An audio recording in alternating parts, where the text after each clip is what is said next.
ಹೇ all, ಇದು ಶನಿವಾರದ mini vlog. ಶುಕ್ರವಾರ ಶನಿವಾರ ಅಂತಂದ್ರೆ ದೇವ್ರ ಪೂಜೆ, ದೇವಸ್ಥಾನಗಳು ತಿರ್ಗೋದು ಇದೇ ಆಗೋಗ್ಬಿಡುತ್ತೆ.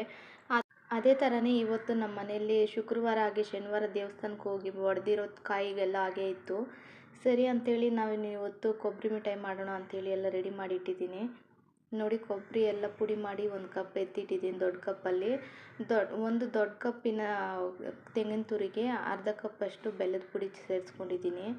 ಇಲ್ಲಿ ಕೈ ಬಿಡದೆ ಸ್ವಲ್ಪ ಹೊತ್ತು ಚೆನ್ನಾಗಿ ಕಲಿಸ್ಬೇಕು, ಇಲ್ಲದೆ ಇದ್ದರೆ ಅಂದರೆ ತಳ ಹಿಡಿದ್ಬಿಡುತ್ತೆ. ಹಾಗೆಯೇ ಬೆಲ್ಲ ಕೊಬ್ಬರಿ ಜೊತೆಗೆ ಕರಗಿ ಕಲರ್ ಚೇಂಜ್ ಆಗಿ ಬರುತ್ತೆ. ಈ ಸಮಯದಲ್ಲಿ ಸ್ವಲ್ಪ ಏಲಕ್ಕಿ ಪೌಡ್ರ್ ಹಾಕ್ಬಿಟ್ಟು ಅದ್ರ ಜೊತೆ ಒಂದೇ ಒಂದು ಸ್ಪೂನ್ ಹಿಟ್ಟು ಹಾಕಿ ಕಲಸಿ ಒಂದು ಹದ ಬಂದಿದ ನಂತರ ಸ್ಟವ್ ಆಫ್ ಮಾಡಿಬಿಡೋಣ. ಇವಾಗ ಒಂದು ತುಪ್ಪ ಸವರಿರೋ ಪ್ಲೇಟ್ಗೆ ಇದೆಲ್ಲನೂ ಟ್ರಾನ್ಸ್ಫರ್ ಮಾಡಿಬಿಟ್ಟು ನಿಮಗೆ ಯಾವ ಶೇಪಲ್ಲಿ ಬೇಕೋ ಆ ಶೇಪಲ್ಲಿ ಕಟ್ ಮಾಡಿ ಸರ್ವ್ ಮಾಡ್ಬೋದು.